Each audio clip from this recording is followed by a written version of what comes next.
ஜிஆர்டிவி நேயர்களுக்கு அன்பு நம்மளோட அதிமுக முன்னாள் எம்பி திரு கே சி பழனிசாமி இருக்கிறார். வாரங்களோட பேசலாம். சார் வணக்கம். வணக்கம். டாஸ்மாக் ஊழல் தமிழ்நாட்டில் பரபரப்பாக பேசப்பட்டு வருகிறது. வருகிற திங்கட்கிழமை வரைக்கும் எந்த விசாரணையும் நடத்தக்கூடாது இதில் அப்படின்னு சொல்லி இப்போ நீதிமன்றம் உத்தரவிட்டு இருக்கிறது. செந்தில் பாலாஜி திடீர்னு டெல்லிக்கு போயிட்டு வர்றாரு. சபரீசன் போயிட்டு வந்திருக்காரு. எப்படி பார்க்குறீங்க அந்த சூழல்? நாளை உச்ச நீதிமன்றத்தில் செந்தில் பாலாஜி தொடர்பான வழக்கு அவர் அமைச்சராக தொடரலாமா தொடரக்கூடாது என்று விசாரிக்கப்பட்டு கொண்டிருக்கிற அந்த வழக்கும், அமலாக்கத்துறை செந்தில் பாலாஜி அவர்களது ஜாமீனை ரத்து செய்ய வேண்டும் என்கிற அந்த வழக்கும் நாளை விசாரணைக்கு வரலாம் என்று பெரிதும் எதிர்பார்க்கப்படுகிறது. சென்ற 14ஆம் தேதியே இந்த வழக்கு, இதில் ஒரு வழக்கு பட்டியலிடப்படுவதாக இருந்தது. அதற்கு முன்பு மார்ச் 4ஆம் தேதி பட்டியலிடப்படுவதாக இருந்தது. ஆனால் 2 முறை அது பட்டியலிடப்படலை. ஆனால் நீதிமன்றம் நாளை 21ஆம் தேதி மார்ச் என்று கூறியிருக்கிறார்கள். ஒருவேளை நாளை அதற்கு அந்த வழக்கு விசாரணைக்கு எடுத்துக்கொள்ளப்பட்டால் திரு செந்தில் பாலாஜி அவர்கள் அமைச்சராக தொடர்வது கடினமாக இருக்கலாம். இல்லை, நான் அமைச்சராக தொடருவேன் என்று அவர் முடிவெடுத்தால் நீதிமன்றம் அவருடைய ஜாமீனை ரத்து செய்வதற்கு அதிக வாய்ப்புகள் இருக்கு. அந்த ஜாமீனை ரத்து செய்ய வேண்டும் என்பதை நோக்கித்தான் தமிழ்நாட்டில் டாஸ்மாக் அதனுடைய அந்த ரைடு, என்ஃபோர்ஸ்மெண்ட் டைரக்டரேட்டோட ரைடு, இது தனிப்பட்ட, இது ஒரு வேற வழக்காக இருந்தாலும் கூட செந்தில் பாலாஜி சென்ற முறை அமைச்சராக இருந்த பொழுது போக்குவரத்து துறையில் பணியாளர்களுக்கு அந்த டிரான்ஸ்ஃபர் அல்லது வேலைவாய்ப்பு குறித்து லஞ்சம் வாங்கி கொண்டு செயல்பட்டார் என்பது மட்டுமில்லாமல் இப்பொழுது இருக்கிற அந்த டாஸ்மாக் துறையிலும் கூட பணம் பெற்றுக்கொண்டு அந்த டிரான்ஸ்ஃபர் போடுறாரு என்பதும், அதன் தொடர்ச்சியாக டாஸ்மாகில் இருக்கக்கூடிய பல குற்றச்சாட்டுகளையும் உச்சநீதிமன்றத்திலேயே கூட என்ஃபோர்ஸ்மெண்ட் டைரக்டரேட்டு வைப்பதற்கு அதிக வாய்ப்புகள் இருக்கு. அப்படி வைக்கப்படும் போது செந்தில் பாலாஜி அவர்கள் அமைச்சராக தொடர்வதற்கான வாய்ப்புகள் மிக குறைவு. ஒருவேளை செந்தில் பாலாஜி உச்சநீதிமன்ற தீர்ப்பால் அப்படி வழக்கை சந்திக்கிற அமைச்சர் என்ஃபோர்ஸ்மெண்ட் டைரக்டரேட்டால், என அரசு அதிகாரிகள் சாட்சிகளாக இருப்பார்கள் என்பதால் அவர் அமைச்சராக தொடரக்கூடாது என்றால், அதன் அடிப்படையில் திரு பொன்முடி அவர்களுக்கும் அந்த ஆபத்து வர இருக்கிறது. அவரும் அமைச்சராக தொடர்வதில் சிக்கல்கள், சிரமங்கள் ஏற்படும். அடுத்து இந்த டாஸ்மாக்ல நடந்த அந்த அமலாக்கத்துறை என்ஃபோர்ஸ்மெண்ட் டைரக்டரேட்டோட இடியோட அந்த ரைடு, அதை எடுத்தீங்கன்னா நிச்சயமா இது காலம் தாழ்ந்த நடவடிக்கையாக இருந்தாலும் சரியான பாதையில் என்ஃபோர்ஸ்மெண்ட் டைரக்டரேட், அமலாக்கத்துறை பயணிக்கிறது என்று தான் நான் பார்க்கிறேன். மார்ஷல் எடுத்த இதுக்கு முன்பு ஒரு இன்டர்வியூலேயே நான் சொல்லியிருப்பேன், செந்தில் பாலாஜி சென்ற முறை கைதான உடனே நான் சொல்லியிருப்பேன், நிச்சயமாக என்ஃபோர்ஸ்மெண்ட் டைரக்டரேட் ஒவ்வொரு மது ஆலையிலும் சோதனை நடத்துவார்கள். அப்படி சோதனை நடத்துகிற பொழுது அவர்கள் என்ன உற்பத்தி செய்திருக்கிறார்கள், அதில் இருக்கிற அந்த எலக்ட்ரிசிட்டி கன்சம்ஷன் எவ்வளோ ஆயிருக்கு, மேன் பவர் லேபர் எவ்வளோ யூஸ் பண்ணியிருக்காங்க, பாட்டில்ஸ் எவ்வளோ வாங்கி, அது மாதிரி பல மூலப்பொருட்கள் எவ்வளவு வாங்கியிருக்காங்க, இதையெல்லாம் வச்சா எவ்வளவு தயாரிப்பு ஆயிருக்கு, டாஸ்மாக்கு எவ்வளோ வந்திருக்கு, டாஸ்மாகை இல்லாமல் டாஸ்மாகை பைபாஸ் பண்ணிட்டு நேரடியாக பார்களுக்கோ அல்லது மற்ற இடங்களுக்கோ கள்ளத்தனமாக எவ்வளவு விற்கப்பட்டிருக்கிறது. ஏன்னா அதில் எக்ஸைஸ் டியூட்டியோட எவேஷன், மத்திய அரசுக்கு வர வேண்டிய அந்த சுங்க வருவாய் தவிர்க்கப்பட்டிருக்கிறது என்பது தான் குற்றச்சாட்டு. கிட்டத்தட்ட டெல்லியில் அரவிந்த் கெஜ்ரிவால் இந்த மதுபான கொள்கைகளில் தான் அந்த ஊழல் வழக்கில் என்ஃபோர்ஸ்மெண்ட் டைரக்டரேட், சிபிஐ என்று அவர் ஆட்சியே இழந்தார், சிறைப்படுத்தப்பட்டார். அதே நிலை மீண்டும் செந்தில் பாலாஜிக்கு இப்போ உச்சநீதிமன்றத்தில் அவர் அமைச்சராக தொடர முடியாதுங்கிறது கடந்த காலத்தில் அவர் அதிமுகவில் ஜெயலலிதா அம்மாவோடு அவர் அமைச்சராக இருந்த காலத்தில் நடைபெற்ற சம்பவங்களுக்கு. ஆனால் இப்போ நடந்திருக்கிற இந்த என்ஃபோர்ஸ்மெண்ட் டைரக்டரேட்டோட இந்த விசாரணை என்பது தற்பொழுது அவர் அமைச்சராக இருக்கிற டாஸ்மாக்குக்கும் மதுவிலக்கு ஆயத்துறைக்கும் அதே போல மின் வாரியத்திலும் அதிகாரிகள் சோதனையிட்டு இருக்கிறாங்க. மின் வாரியத்தில் 2 முறை 3 முறை இவர்கள் மின் கட்டணத்தை உயர்த்தினாங்க. அப்ப மின் கட்டணத்தை உயர்த்திய பொழுதெல்லாம் நஷ்டங்களை குறைப்பதற்கு, நஷ்டங்களை ஈடு செய்வதற்கு என்று சொல்லித்தான் மின் கட்டணத்தை உயர்த்தினாங்க. அப்படி இருந்தும் கூட இந்தியாவிலேயே மிக அதிகமாக இழப்பீடு ஏற்படுவது என்பது, நஷ்டம் ஏற்படுவது என்பது தமிழக மின் வாரியம் தான். இந்தியாவில் முதலிடம். இப்போ ஸ்டாலின் சொல்லுவார்களே அடிக்கடி, தமிழ்நாட்டிலேயே நாங்கள் முதலிடத்தை பெற்றிருக்கிறதுல பெருமை பெற்றுக்கொள்கிறோம்னு. அது இதில் தான் பெருமை பெற்றிருக்கணும். 1,62,000 கோடி ஒவ்வொரு ஆண்டும் நஷ்டத்தில் மின் வாரியம் செயல்பட்டு கொண்டு இருக்கு. 2 முறை அந்த மின் கட்டணத்தை உயர்த்தியும் கூட. ஆனால் அதுக்கு காரணம் விவசாயிகளுக்கு கொடுக்குற இலவச மின்சாரமோ வேறு திட்டங்களோ இல்லை. அதில் அமைச்சராக இருக்கிறவர்கள், இதற்கு முன்பு எடப்பாடி பழனிசாமி காலத்தில் இருந்த தங்கமணி அவர்களும் சரி, இன்றைக்கு இருக்கிற செந்தில் பாலாஜி அவர்களும் சரி, அடிக்கிற கொள்ளை, அடித்த கொள்ளை, 2 பேரும் சேர்ந்து, அதாவது 2 பேரும்னா எடப்பாடி பழனிசாமியும் திரு ஸ்டாலின், இந்த இருவருடைய அரசாங்கமும் சேர்ந்து அடித்த கொள்ளையில் இன்றைக்கு மின்வாரியம் இவ்வளவு பெரிய நஷ்டத்தை சந்திச்சுக்கிட்டு இருக்கு.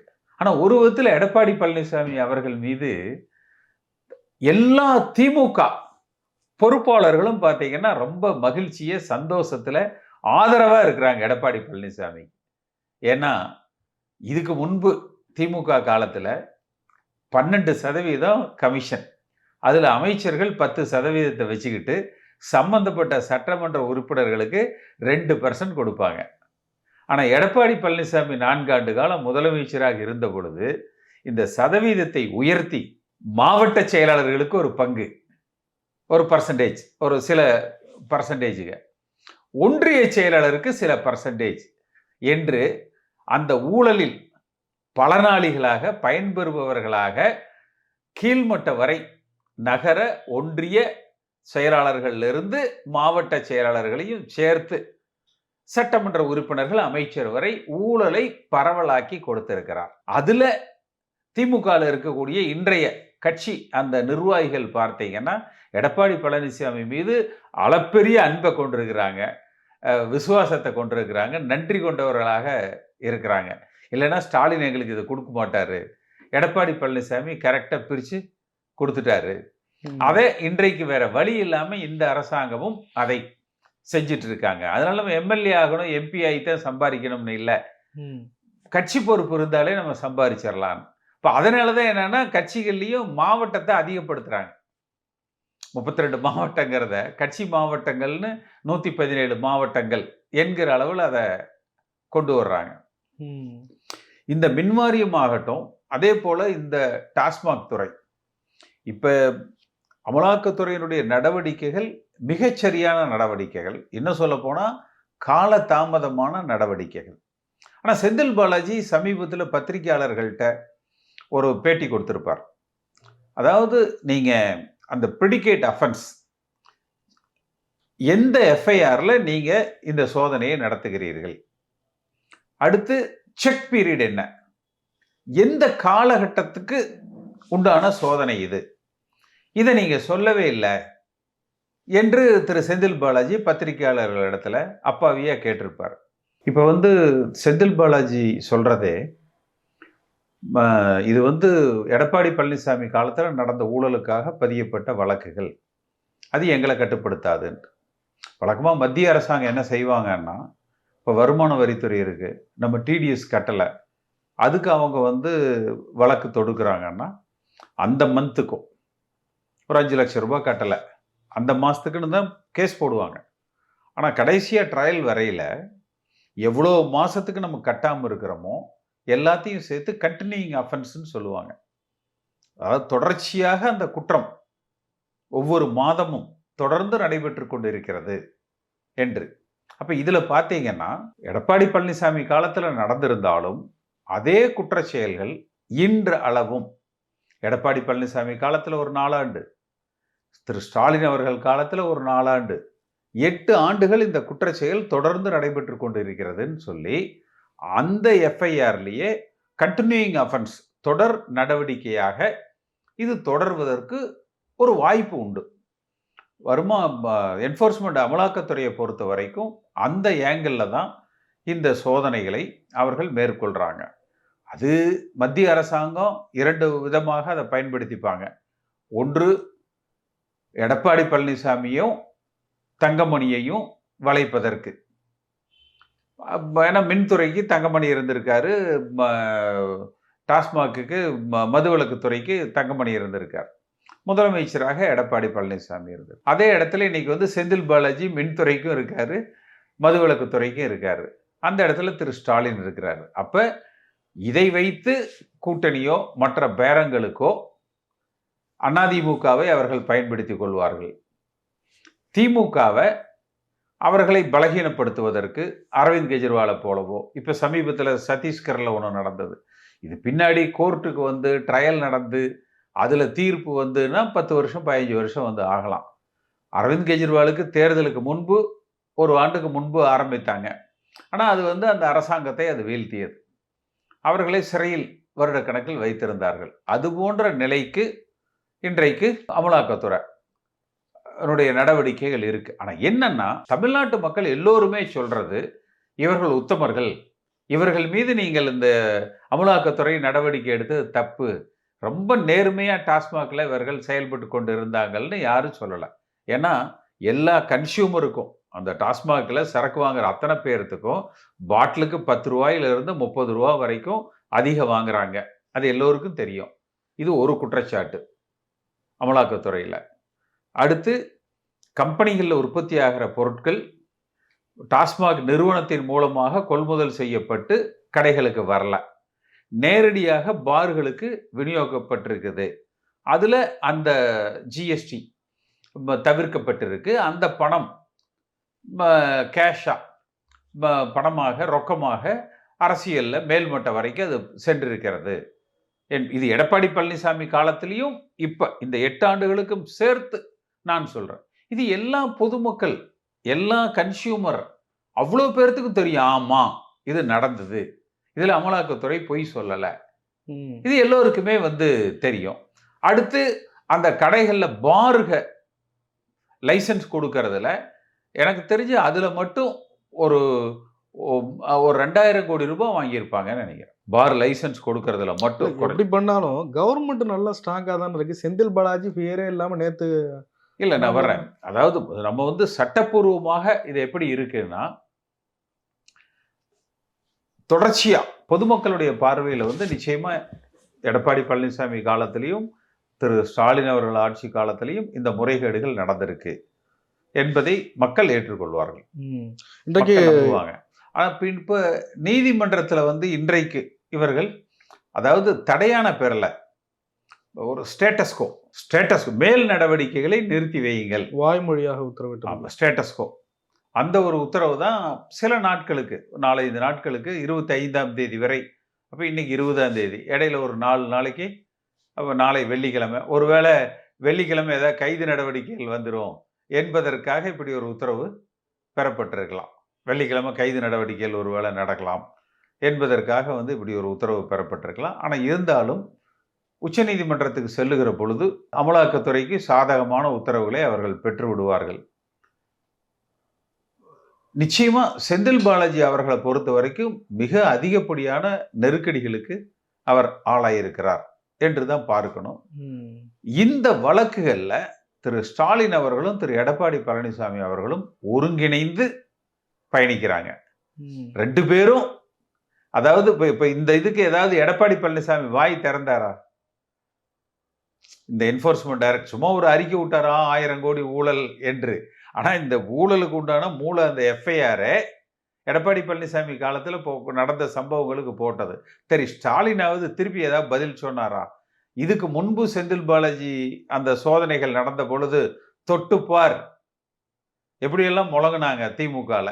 இந்த முறை யாருமே வந்து பெரிய முழக்கங்கள் அவர்கள் வந்து செய்யல. மாறாக ஹிந்தி, மொழி திணிப்பு, இருமொழி கொள்கை, ஒரு மொழி கொள்கை, மும்மொழி கொள்கைன்னு தான் பேசினாங்க. அப்ப நிச்சயமா இது எடப்பாடி பழனிசாமிக்கு எதிராகவும் இந்த சோதனைகள் பயன்படுத்தப்படும், திரு ஸ்டாலின் அவர்களுக்கு எதிராகவும் இந்த சோதனைகள் வந்து பயன்படுத்தப்படும். உடனடியாக இது செந்தில் பாலாஜி அவர்களுக்கு மிகப்பெரிய பாதிப்புகளை ஏற்படுத்தி தரும். இந்த டாஸ்மாக் அந்த அலுவலர்கள் துன்புறுத்தப்பட்டிருக்கிறார்கள் என்று இன்றைக்கு இவர்கள் சென்னை உயர்நீதிமன்றத்தில் பெற்றிருக்கிற இந்த ஒரு இடைக்கால ஸ்டேட்டஸ்கோங்கிறது இதே போலத்தான். கலெக்டர்ஸ், மாவட்ட ஆட்சித்தலைவர்கள் அந்த மணல் விவகாரத்தில் விசாரிக்கப்படக்கூடாது என்று சென்னை உயர்நீதிமன்றத்தில் உத்தரவு வாங்கினாங்க. ஆனால் உச்சநீதிமன்றத்துக்கு செல்லுகிற பொழுது அந்த மாவட்ட ஆட்சித்தலைவர்கள் விசாரிக்கப்பட வேண்டும், அவர்கள் விசாரணைக்கு ஒத்துழைக்க வேண்டும் என்கிற உத்தரவு தான் கிடைச்சது. அப்ப இதே போல இந்த அதிகாரிகளை துன்புறுத்திட்டாங்க, அடைச்சி வச்சுட்டாங்க, வெளியில விடல, பெண் அலுவலர்கள் பாதிக்கப்பட்டாங்க, 3 நாட்கள் சிறைப்பிடிக்கப்பட்டு விட்டாங்க, இதெல்லாம் நிக்காது. உச்சநீதிமன்றத்துக்கு போகையில இதெல்லாம் நிக்காது. எஞ்சி இருக்கிற இந்த ஓராண்டு நிச்சயமா திமுகவுக்கும் சரி, திரு ஸ்டாலின் அவர்களுக்கும், செந்தில் பாலாஜிக்கும், எடப்பாடி பழனிசாமிக்கும், தங்கமணிக்கும் சிரமத்தை உண்டாக்குகிற வகையில தான் இருக்கும். ஆனா அதை தவிர்ப்பதற்கு எடப்பாடி பழனிசாமி கூட்டணிக்கு பச்சை கொடி காமிச்சிட்டு இருக்காரு. ஆனா ஒருவேளை மணல் கேஸ்ல கூட பாத்தீங்கன்னா இதே அளவுக்கு பெரிய சீரியஸ்னஸா இருந்தது. திரு துரைமுருகன் அவர்கள் 2 முறை டெல்லி போயிட்டு வந்தாரு. அது பற்றி அந்த விசாரணையினுடைய மேல் நடவடிக்கைகள் என்னன்னு இது வரைக்கும் வெளியே தெரியல. இப்ப செந்தில் பாலாஜி ஒரு தடவை போயிட்டு வந்திருக்காரு டெல்லிக்கு. எப்ப 2 நாளைக்கு முன்னாடி. தொடர்ந்து ஒரு 2-3 முறை டெல்லி போயிட்டு வந்தாருன்னா இதனுடைய மேல் நடவடிக்கைகளும் நிறுத்தி வைக்கப்படலாம். அப்ப அரசியல் ரீதியா திமுக, அதிமுக இருவரையும் அந்த இருக்கிற ஆதாரங்களை எடுத்து வைத்துக்கொண்டு இவர்களை கட்டுக்குள் வைத்துக் கொள்வதற்கு அரசியல் ரீதியாக, அரசாங்க ரீதியாக மத்தியில் ஆளுகிற பிஜேபி இதை பயன்படுத்திக் கொள்ளும். சட்ட ரீதியாக போராடி வென்றுவிடலாம் என்று திமுக நினைத்தால், இதற்கு முந்தைய கேஸ்ல கூட பெரிய அளவில் அவர்கள் சட்ட போராட்டம் நடத்தினாங்க, ஆனால் வெற்றி பெற முடியல. அதே நிலை தான் இதுக்கு ஏற்படும். இதுல எடப்பாடி பழனிசாமியும் சேர்ந்து மாட்டுவார். ஊழலை பொறுத்த வரைக்கும் 2 பேர்த்துக்குள்ள ஸ்டாலினுக்கும் எடப்பாடி பழனிசாமி அவர்களுக்கு எந்த பெரிய வித்தியாசமும் இல்லை, இணைந்து செயல்படுறாங்க. சட்டம் ஒழுங்கை காரணம் காட்டி ஒரு நாளைக்கு 4 கொலை நடக்குது அப்படின்னு ஆவேசமா பேசிட்டு எடப்பாடி பழனிசாமி அவர்கள் வெளிநடப்பு செஞ்சிருக்காரு. எப்படி பாக்குறீங்க? சட்டம் ஒழுங்கு எடப்பாடி பழனிசாமி காலத்துல இவ்வளவு மோசம் இல்லை என்றுதான் நம்ம பார்க்கணும். இந்த அரசாங்கத்தை பொறுத்த வரைக்கும், நான் தான் நேத்து எனக்கு ஒரு பத்திரிகையாளர் ஒரு வீடியோ கொடுத்தார், அதை நான் ட்விட்டர்ல கூட போட்டிருக்கேன். அதாவது ஹெல்மெட் போடலைன்னா பல பேர் பாஞ்சு பிடிக்கிறாங்க. தமிழ்நாட்டில் 2 வீலர்ல போற பெரும்பான்மையானவர்கள் இந்த ஹெல்மெட் வழக்குகளில் பாதிக்கப்பட்டிருப்பாங்க, அல்லது டிராஃபிக் ரூல்ஸ்ல. அப்ப தமிழ்நாட்டில் இருக்கிற அந்த போலீஸ் முறையாக அவர்கள் செயல்படுவது, காவல்துறையாக அவர்கள் செயல்படுவது இந்த ஹெல்மெட் வழக்கு, டிராஃபிக் வழக்குகள்ல மட்டும்தான் நடக்குதே ஒழிய சட்டம் ஒழுங்கு என்பது முழுமையா இல்லை இந்த அரசாங்கத்துல. அதுதான் ஒருத்தர் சொன்னார், அந்த பத்திரிகையாளர் என்கிட்ட பேசும்போது சொன்னாரு, சார் நாங்க எல்லாரும் ஒரே ஒரு விஷயத்தை தான் காணான்னு தேடிட்டு இருக்கிறோம் சார். இந்த ஸ்டாலின் சொன்னார்ல அந்த இரும்பு கரம்னு சொல்லி, அந்த இரும்பு கரம் எங்க இருக்குது, இல்ல ஸ்டாலின் அதை எங்க தொலைச்சிட்டாரு, இல்ல அதை எங்க மறைச்சு வச்சிருக்காரு, அதை தேடி கண்டுபிடிச்சு எடுத்து அவர் கையில கொடுக்கணும் சார். இதுதான் நீங்க சொன்ன அந்த இரும்பு கரம். இப்ப அதை கொண்டு இதை ஒடுக்குங்க, சட்டம் ஒழுங்கு பிரச்சனையை தீர்வுலையாம பார்த்துக்கங்க, நல்ல சட்டம் ஒழுங்கை பாதுகாப்பு நடவடிக்கைகளை எடுங்க என்று அந்த இரும்பு கரத்தை தாங்க நாங்க தேடிக்கிட்டு இருக்கிறோம் என்று அந்த பத்திரிகையாளர் வேடிக்கையாக சொன்னார். அதுபோலத்தான் இன்றைக்கு, அதே போல நேற்று சட்டமன்றத்தில் திரு ஸ்டாலின் அவர்களே சொல்லியிருப்பார். அந்த காவல்துறை அதிகாரி திருநெல்வேலியில கொல்லப்பட்டிருக்கிறார் இல்லையா, அவர் அந்த காவல் அதிகாரி ஒரு வீடியோ போட்டிருக்கார். அவர் திரு கருணாநிதி அவர்களோடு முதலமைச்சர் பிரிவில் இருந்தவர், திரு ஸ்டாலின் அவர்களுக்கு நன்கு அறிமுகமானவர். 2 மாதங்களுக்கு முன்பு அவர் சமூக வலைதளங்கள்ல ஒரு பதிவே போட்டிருக்கிறார், நான் கொல்லப்பட்டு விடுவேன் என்று அவர் பதிவு போட்டிருக்கிறார். தமிழ்நாட்டில் புலனாய்வுன்னு ஒரு துறை இருக்கு, விஜிலன்ஸ் ஆன்டி கரப்ஷன் எப்படி தமிழ்நாட்டில் இல்லாம போயிடுச்சோ அதே போல இன்றைக்கு புலனாய்வு துறையும் இல்லாம இருக்கா என்று தெரியல. ஏன்னா அது கூட திரு ஸ்டாலின் அவர்கள் நேத்து சட்டமன்றத்தில் சொல்லும் பொழுது என்ன சொல்றாரு, சிஎஸ்ஆர் போட்டோன்னு சொல்றாரு. சிஎஸ்ஆருங்கிறது கொண்டு கொடுக்கிற கம்ப்ளைண்ட்டுக்கு ஒரு அக்னாலஜ்மெண்ட். அப்ப அந்த சிஎஸ்ஆர்ல இந்த 2 மாசமா என்ன நடவடிக்கை எடுத்தாங்க? அப்ப அந்த சிஎஸ்ஆரை ஒரு ப்ரிலிமினரி இன்வெஸ்டிகேஷன் பண்ணி எஃப்ஐஆர் போட்டு சம்பந்தப்பட்ட யார் அவருக்கு உயிருக்கு பாதுகாப்பு அச்சுறுத்தல் இருக்குன்னு சொல்லியிருக்காரோ அவர்களை இவர்கள் கைது செய்து எஃப்ஐஆர்ல நடவடிக்கை எடுத்திருந்தாங்கன்னா இந்த கொலை தடுக்கப்பட்டிருக்கும். அப்ப ஏன் அந்த சிஎஸ்ஆர் எஃப்ஐஆர் ஆக போடப்படலை? இதை ஸ்டாலின் அவர்களும் கேட்கல போலீஸ. எப்ப சிஎஸ்ஆர் போட்டிருக்கீங்க, ரைட்டு, அப்ப இந்த சிஎஸ்ஆர் தொடர்ச்சியா நீங்க எஃப்ஐஆர் போடல. சிஎஸ்ஆருங்கிறது அக்னாலஜ்மெண்ட். ஒருத்தருக்கு அச்சுறுத்தல் இருக்கு, அவரை கொலை செய்ய போறாங்க, இந்தந்த நபர்களால் அச்சுறுத்தல் இருக்கு அப்படிங்கிறதுக்கு உண்டான அக்னாலஜ்மெண்ட். எஃப்ஐஆருங்கிறத அந்த குற்ற வழக்கு பதிவு.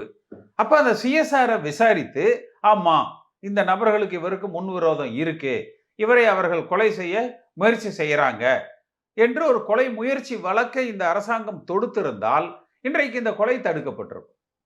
ஒரு பட்ட பகல்ல அதிகாலையில ஏர்லி மார்னிங் ஒரு காவல்துறை அதிகாரி 2 மாதங்களுக்கு முன்பு அவர் ஒரு வீடியோ வெளியிட்டவர். இதே திமுக ஆட்சி காலத்தில் அன்றைய முதலமைச்சர் கலைஞர் இருக்கிற பொழுது, கருணாநிதி அவர்கள் இருக்கிற பொழுது முதலமைச்சர் பிரிவில் இருந்தவர் இன்றைக்கு கொல்லப்பட்டிருக்கிறார். அப்ப இந்த அரசாங்கத்துக்கு அது எவ்வளவு பெரிய கேவலம். இதே நேரத்தில் மதுரையில காவலர் உடையோடு ஒருவர் எரிக்கப்பட்டிருக்கிறார். ஆனா இன்னும் இதுல வருது கொடுமையான விஷயம் என்னன்னா, அப்ப திருநெல்வேலியில இருந்து அசிஸ்டன்ட் கமிஷனர் இப்ப 1/2 மணி நேரத்துக்கு முன்னாடி அவரை சஸ்பெண்ட் பண்ணிட்டோம்னு சொல்லி வருது. எங்க இருக்காரு? கோவையில புலனாய்வு பிரிவில் இன்டெலிஜென்ஸ்ல அவர் ஏசியா இருக்காருன்னு. அப்ப நீங்க அங்கேயே அப்ப சரி அப்ப இதுதான் நான் சொல்ல வந்தது. அந்த இன்டெலிஜென்ஸ்னு ஒண்ணு இருக்கா? ஏன்னா நீங்க இந்த மாதிரி அவர் அங்க சரியா செயல்படாதவரை இங்க எப்படி கொண்டு வந்து நீங்க அவர் ஐஎஸ்ல ஏசியா போடுவீங்க? ஐஎஸ் ஏசி தான் மொத்த சிட்டியே கண்ட்ரோல் பண்ணக்கூடியவர், அந்த புலனாய்வு தகவலை. அப்ப நீங்க அவர் திருநெல்வேலியிலேயே சட்டம் ஒழுங்கு ஏசி சரியா செயல்படல, அப்புறம் அவர் எப்படி கொண்டாந்து நீங்க கோயம்புத்தூர்ல ஐஎஸ் ஏசியா போட்டீங்க? யாருக்காவது காசை கொடுத்து அந்த போஸ்ட்டை அவங்க வாங்கிட்டு வந்திருப்பாங்க. அப்ப இதே நிலைதான் தமிழ் பல. நீங்க யாராவது பணம் வாங்கிட்டு ஏமாத்திட்டாங்க. எனக்கு தெரிஞ்ச ஒரு கம்பெனி ஊட்டியில ஒருத்தர் 20 லட்சம் ரூபாய் வாங்கிட்டு ஏமாத்திடுறாங்க. ஒரு கம்பெனிக்கு வீடு கட்டி தர்றேன்னு சொல்லி பணம் வாங்குறாங்க. 20 லட்சம் ரூபாய் வாங்கினதுக்கு அப்புறம் ஒரு செங்கல்ல கூட அவங்க கண்ணில் காட்டல. கம்ப்ளைண்ட் கொடுத்தா இன்னைக்கு வரைக்கும் நடவடிக்கை எடுக்கல. கேட்டா இது நீங்க சிவில் கேஸுங்க, அதுலயும் சிஎஸ்ஆர் தான் கொடுத்தாங்க. எஃப்ஐஆரே போட்டு கொடுக்க மாட்டேங்கிறாங்க. அதே நீலகிரியில அந்த சிசிபியில் டிஸ்ட்ரிக்ட் கிரைம் பிரான்ச்சில் இன்னொரு மெஷினரி திருடி ஒருத்தன் 1 கோடி ரூபாய் ஏமாத்திட்டான்னு கம்ப்ளைண்ட் கொடுத்தாலும் பொறுங்க பஞ்சாயத்து பேசி வாங்கிக்கலாம் என்று தான் சொல்றாங்களே ஒழிய இன்னைக்கு வரைக்கும் இதை வேணா திரு ஸ்டாலின் கேட்கட்டும், ஆதாரப்பூர்வமா நான் எடுத்துறேன். 2லையும் ஊட்டியில நீலகிரி எஸ்பி கிட்ட 2 கம்ப்ளைண்ட் இருக்கு டிஸ்ட்ரிக்ட் கிரைம் பிரான்ச்சில். இந்த 2 கம்ப்ளைண்ட்லையும் சிஎஸ்ஆரோட நிக்குதே ஒழிய எஃப்ஐஆரே கொடுக்க மாட்டேங்கிறாங்க. அப்ப இந்த அரசாங்கத்துல தமிழ்நாடு முழுக்க என்ன செய்யறாங்கன்னா எஃப்ஐஆரே போடுறது இல்லை, வெறும் சிஎஸ்ஆரை கையில் கொடுத்துட்றாங்க. போய் ஒரு கம்ப்ளைண்ட் கொடுத்தாங்கன்னா சிஎஸ்ஆர் கொடுத்துட்றாங்க, அவ்வளவுதான். அந்த சிஎஸ்ஆரை எஃப்ஐஆரை கன்வெர்ட் பண்ணணும். இவர்கள் விசாரித்து அதை எஃப்ஐஆரை கன்வெர்ட் பண்ணி அக்யூஸ்டை ஐடென்டிஃபை பண்ணி யார் அக்யூஸ்ட்னு ஃபிக்ஸ் பண்ணி அவங்கள அரெஸ்ட் பண்ணி அவங்கள மீது நீதிமன்றத்தில் அவங்கள ப்ரொடியூஸ் பண்ணி சார்ஜ் ஷீட் போட்டு ட்ரையல் நடத்தணும். அப்படி நடந்தால் மட்டும்தான் குற்றவாளிகளுக்கு பயம் இருக்கும். இந்த அரசாங்கம் என்ன நினைக்குது?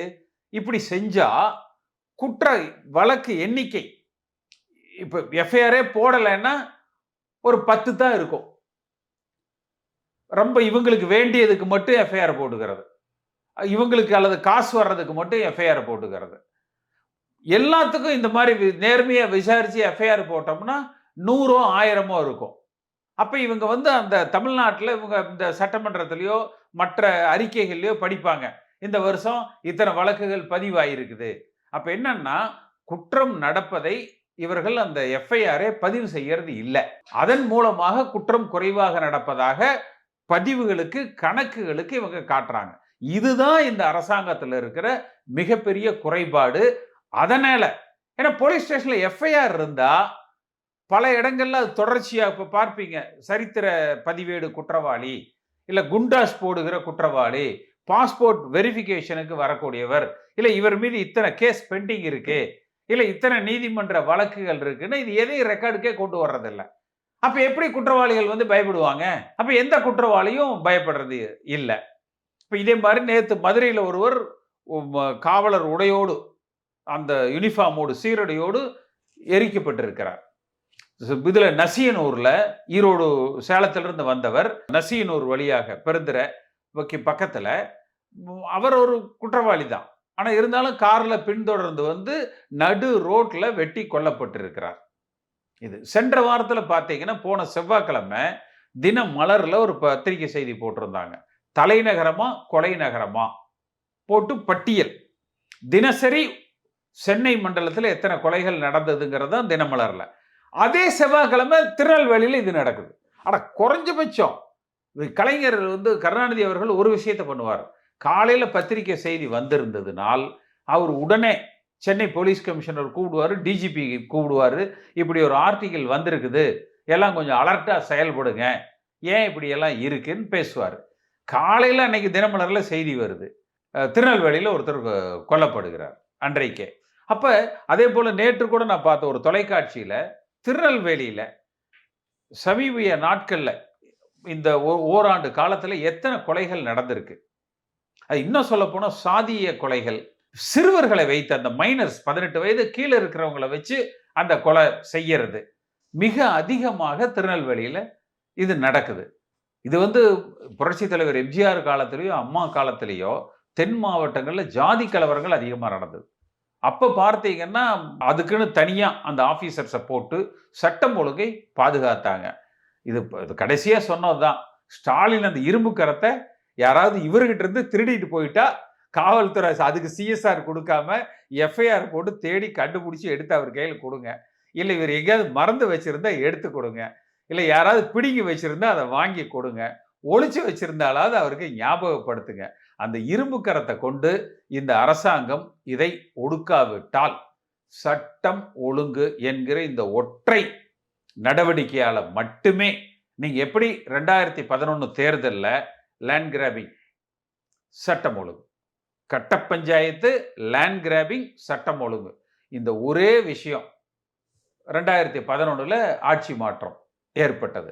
அப்ப அதே ஆட்சி மாற்றம் அதிமுக இன்னும் 10 பீஸா உடைஞ்சாலும் சரி, பாஜக இது எத்தனை கூட்டணினாலும் சரி, நீங்க என்ன சித்தாந்தம் பேசினாலும் ஆட்சி மாற்றம் என்பது தடுக்க முடியாது. இந்த அரசாங்கத்துல சட்டம் ஒழுங்கு என்பது மிக மோசமாக, மிக கேவலமாக தமிழ்நாடு இதுவரை சந்திக்காத ஒரு நிலையில் இருக்கு. ஆனா இதுக்கு ஒரே புள்ளிதான். ஏன் எந்த இடத்துல இது தப்பாகுதுன்னா இவங்க சிஎஸ்ஆரோட நிறுத்திக்கிறாங்க. எஃப்ஐஆர் போட்டு குற்றவாளியை அரெஸ்ட் பண்ணி கோர்ட்ல ப்ரொடியூஸ் பண்ணி சார்ஜ் ஷீட்டை போட்டு கோர்ட்டுக்கு கொண்டு போறது இல்லை. அதனால குற்றவாளிகளுக்கு பயம் கிடையாது. அதனால குறைந்தபட்சம் இப்பொழுதாவது இந்த அரசாங்கம் விழித்துக் கொண்டு இந்த ஓராண்டு காலத்துக்கு உள்ள அது முதலமைச்சர் ஒருவேளை அவருக்கு முடியல என்றால் வேறொரு அமைச்சருக்காவது இதை கொடுத்து இதை கவனிக்க சொல்லி இந்த சட்டம் ஒழுங்கை இவர்கள் பாதுகாக்காவிட்டால் இந்த அரசாங்கம் இன்னும் எத்தனை கட்சி கூட்டணி வைத்திருந்தாலும் சரி இந்த கூட்டணி பலத்தில் வென்று விடலாம். இந்த அரசாங்கம் ஓடுறதே ரெண்டே விஷயம். ஒன்னும் கூட்டணி பலம், இன்னொன்று எதிர்கட்சிகள்ல இருக்கிற பிளவுகள். எது நடந்தாலும் ஆட்சி மாற்றம் ஏற்படும். நிறைய விஷயங்களை ரொம்ப நன்றி.